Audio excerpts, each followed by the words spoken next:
Have you ever dated somebody who seems quite happy one moment and all of a sudden, maybe it's something you said or something they thought you said, and all of a sudden they flip into very angry? If so, today's topic might be of interest to you. I'm going to cover the borderline personality disorder, which I will just shorten it to BPD. This is one of the most common personality disorders that seek help in the counseling clinic. About 20% of people that go see a psychologist or psychiatrist have this particular personality disorder. And the reason is that if you suffer from BPD, it is a very, very painful mental illness to suffer, and it also makes relationships very unstable. So if you're in a relationship, whether that's a friendship or a family relationship or an intimate partnership with somebody who has BPD, you'll also experience a lot of turmoils because their inner life is filled with drama and turmoil. And so today I will cover what are the common symptoms of BPD so that if you're with somebody like this, or maybe you have these symptoms, it might give you a clue that you might want to talk to a mental health professional instead of suffering alone, because there is no reason that you should suffer alone. This is a fairly common mental illness. About 1.52% of the general population suffer from BPD. So definitely seek help if you need it. If you are new to this channel, make sure you like and subscribe so you don't miss any content. I cover a lot of relationship topics and topics such as this as well, just to help you understand yourself and understand people that you're in relationship with better. So what is borderline personality disorder? So the name itself is actually one of the most non-descriptive, not useful names. It's an old name and it's kind of out of date. So most people actually prefer to call it emotionally unstable personality disorder. This is more descriptive because somebody with BPD, the most telltale sign is that they are emotionally not stable. So this particular mental illness went into the Diagnostic and Statistical Manual in the 1980s. And the good news is that with or without treatment, generally people get some relief with age. And it's not entirely clear why that people who suffer BPD tend to get better with age. They just seem to calm down a little bit. So this is very good news. It has a large genetic component, but it also has environmental factors. So nobody knows exactly what the percentage is of contribution, but environmental factor-wise, some of the contributors are if you suffer childhood trauma, if your parents neglected you, abused you, none of these help. So this is unfortunately some of the factors that can make somebody who has a genetic predisposition to having BPD more likely to develop BPD.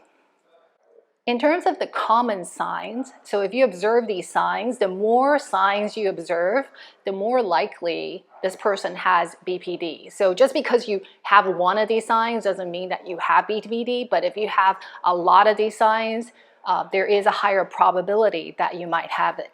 So sign number one is unstable emotional state. So this is the first one that I called out because this is literally the biggest sign that somebody may have BPD. So these people tend to have kind of a Jekyll and Hyde situation going on. So one moment they're on vacation with you, drinking a mojito, you guys are having a great time, and all of a sudden they flip.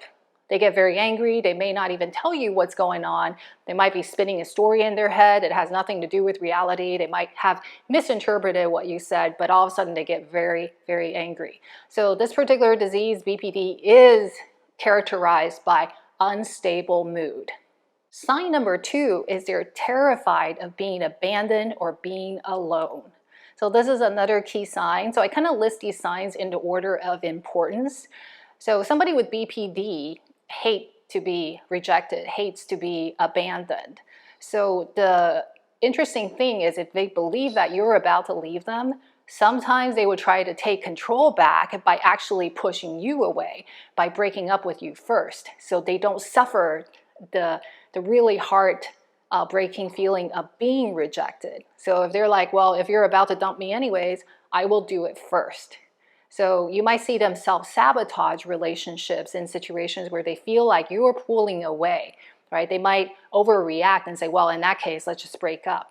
when they actually don't want to break up. They're deathly afraid of the relationship not working, but they rather take the control back if they think you're going to leave anyways. And sometimes these people, because you're so afraid of being abandoned, so afraid of being alone, they might also do what's called monkey branching. So before they let go of you, they grab onto another person, so they're never alone. Sign number 3 is they have a pattern of intense but unstable relationships. Because their mood is not stable, what tends to happen is they jump into relationships very quick, head in first, they fall in love with you quickly, immediately you are their most important person, they put you on a pedestal, they think you're absolutely amazing. And then after a while, they start to see your little imperfections. They might then start to devalue you. So you went from somebody who's amazing to somebody who is not, the total opposite of that. So a person who has this kind of unstable feeling towards other people, obviously, it makes it really difficult for them to have stable relationships with other people, whether that's with friends, family members, or intimate partnership. Sign number 4 is they have a persistent difficulty with self-image. For most people, our sense of self is fairly stable. We don't go from, oh, yesterday, I want to be a nurse, to tomorrow I want to be an astronaut. But people who have an unstable sense of self, a lot of times don't know who they are, what they want, what they like. So they might say jump from different careers to careers, relationship to relationship. Their worldview also constantly changes because in a way they literally don't know who they are. So that's another sign, is that their sense of self is discontinuous. It changes all the time and they can't even figure out who they are or what they care about. Sign number 5 is they have primitive psychological defenses. We deploy psychological defenses if we're feeling like we're suffering negative feelings. So let's say that, a person who's feeling sad or bad or angry, etc., we might come up with some psychological defenses. Maybe, we didn't get the promotion. So in order to soothe ourselves, we might say, well, I didn't want it anyways. The way that people with BPD deal with negative feelings is that they use more primitive, more childish ways of dealing with these feelings. So some of the common ones are black and white, right? So there is no gray for them. You're either all good or you're all bad. Yesterday, I like you very much. Today, you're nothing to me. I hate you. You're a terrible person. They might also have what's called projection, meaning that they have a certain feeling, so they project it onto you. For example, in intimate relationships, let's say that they are thinking about cheating on you. Maybe they saw somebody at the office that they're kind of flirting with. They really kind of have some feelings towards that person. So they come home and they accuse you of wanting to cheat. And they're literally projecting their own feelings onto you.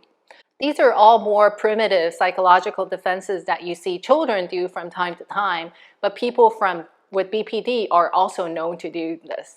Sign number 6 is they have intense anger outburst. So why would a person have intense anger outbursts? This kind of connects to their more primitive psychological defense mechanism. If they come home and they suspect that you're cheating, they get angry. If they come home and they have black and white thinking and maybe you left some dirty laundry on the ground, they flip and they accuse you of being thoughtless, that you're a horrible person, then they get angry.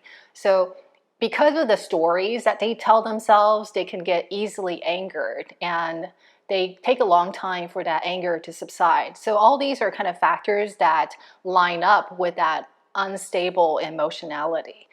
For people that have a healthy psyche, when we see somebody leave a laundry, for example, on the ground, we don't automatically say that they are a terrible person. We might get frustrated. We might ask them to please don't do that because of XYZ reasons, but we don't flip from saying, yesterday you were great, but today you're nothing to me, you're a horrible person, etc. But people with BPD sometimes would just flip. So that contributes to the fact that they're emotionally unstable. Sign number 7 is that they tend to exhibit a lot of spontaneous, risky behaviors. So why would they do that? A person who suffers from unpleasant emotions, anxiety, depression, etc., wants to get out of that emotional state. Now, people that are more emotionally mature might find ways such as meditation, talking to a friend, going for a walk, etc., to try to dissipate some of those emotions, and they might have some self-talk to talk themselves out of those unpleasant emotions and try to put themselves back into a stable emotional state. People with BPD a lot of times lack those skills. So in a way, you can see them as people that are more childlike, childish, and they're just not as emotionally mature. So for them, then they might look to food. So they might have, binge eating disorder that comes with it, or substance use disorder to try to use drug or alcohol to feel better. They might go gambling, they might shop. So some of these more primitive ways to try to get themselves out of bad feelings. And sometimes that involves like driving really fast, just being careless, or taking a lot of physical risk, doing really dangerous sports. These are all common ways that people try to take themselves out of their spinning thoughts by engaging in something else as a way to numb themselves or distract themselves. But unfortunately, a lot of these mechanisms are not healthy. So that's why you see people with BPD sometimes would do things that are spontaneous but risky. The last sign that people with BPD sometimes do is related to the previous point, but they go a step further into self-harm. So people might cut themselves, or sometimes even commit suicide if they're feeling really, really bad and feel like there's no way out of it. So people self-harm not because they enjoy cutting themselves, but sometimes the pain would then help them get out of the psychological pain that feels worse. So they rather experience physical pain in order to avoid feeling those bad emotions. And another reason is that people with BPD sometimes would cope by being out of their reality. So they basically zone out. They're literally not feeling like they're here. They might drive for a couple miles and not even realize they're driving, or they just basically detach from reality, feeling like they're actually not here. So cutting or other self-harm mechanism where they feel pain is actually a primitive way for them to ground themselves back into the reality. So that's another reason that people might self-harm. So I hope you find this content helpful. Drop a comment. Let me know if I missed anything or if any of this resonate with you. Another topic I'm thinking about doing, if there's sufficient interest, and let me know if there is if you or somebody you know has BPD, how do you work with them? How do you get better? How do you help yourselves tune yourself back into a more calm emotional state?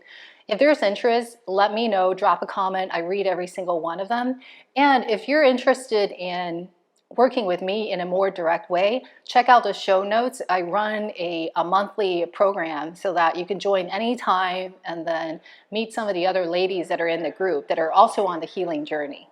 So until next time, I hope you have a wonderful week.